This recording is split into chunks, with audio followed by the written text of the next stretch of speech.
when I was growing up in Lagos, Nigeria, writing was a way for me to go on an adventure. I would create these worlds where only I knew the people and it was my little secret. Fast forward to many years later, when I moved away from Lagos and I was living elsewhere, I wanted to remind myself of where I had come from. And so writing was a way for me to address pangs of nostalgia that I had. And then I also realized that there were a lot of assumptions that were made about what exactly it meant to come from an African city. Most of the assumptions were always wrong. And so for me, writing was a way to debunk some of those myths that they have about the places where I grew up in. And also, increasingly, as I grew as a writer, I realized that I didn't see my world being represented in the global literary landscape.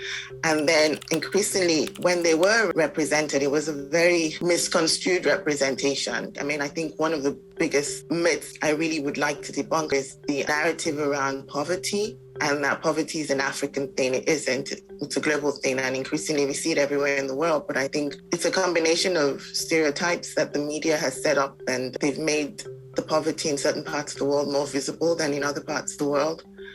And for me, even though I write primarily fiction, there's definitely an element of reality in the fiction that I create.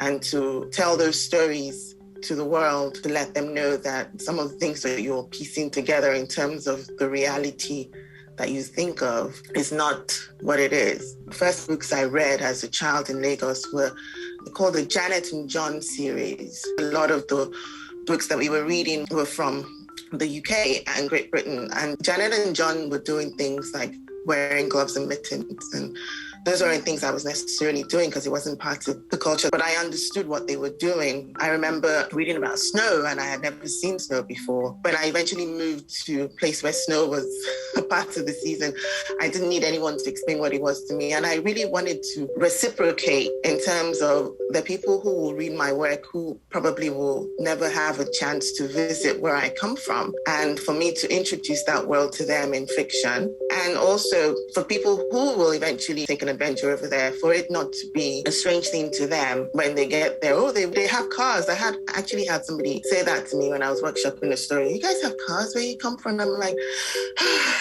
What themes do you tend to focus on in your writing? A lot of the people around us all over the world who are not decision makers, who are not high visibility, they're some of the most courageous people.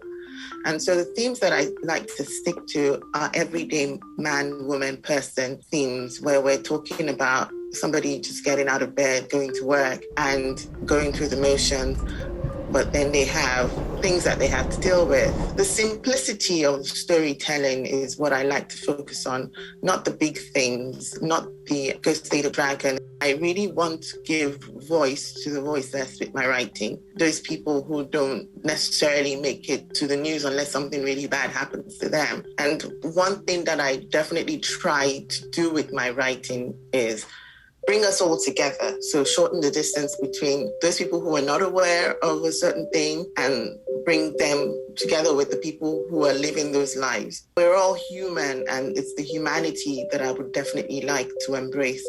What are your hopes for your future writing career? I hope I can tell the stories that need to be told. This quote is attributed to Toni Morrison, and it says that if you don't see the book that you want to read on the bookshelf, you should write it. I read a lot. I have an endless reading list, and one of the things that always strikes me is the books I'm writing, I haven't seen them anywhere else. And so that gives me the encouragement that I have a unique voice, that I have a story to tell. It just occurred to me that there's one more thing that I would like to do as a writer, and that's teach. And this is going to take us into a few murky waters of controversy, but I think it needs to be said.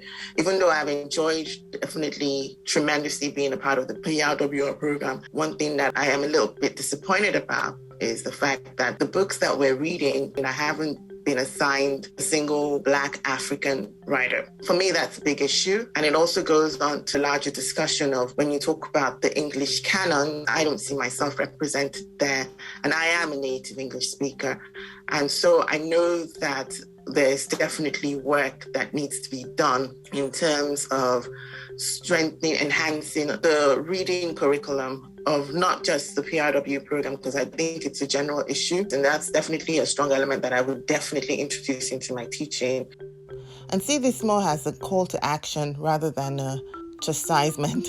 I would challenge anyone who sees themselves as a global literary citizen to take a map of the world and look at that map and the countries that are reflected on that map, and then go back to their personal bookshelf and see if the books that are reflected on their shelves is representative of the world. And this brings me to a quote that someone a lot wiser than me said: reading gives you a chance to travel without actually leaving where you really are. There are opportunities for us to broaden our horizons, but I think a lot of work needs to be done in terms of integrating a more global lens to the literature that's taught in a lot of the universities, and that the curriculum is more reflective of the world and not just a small part of the world. There's so much more that we can learn about each other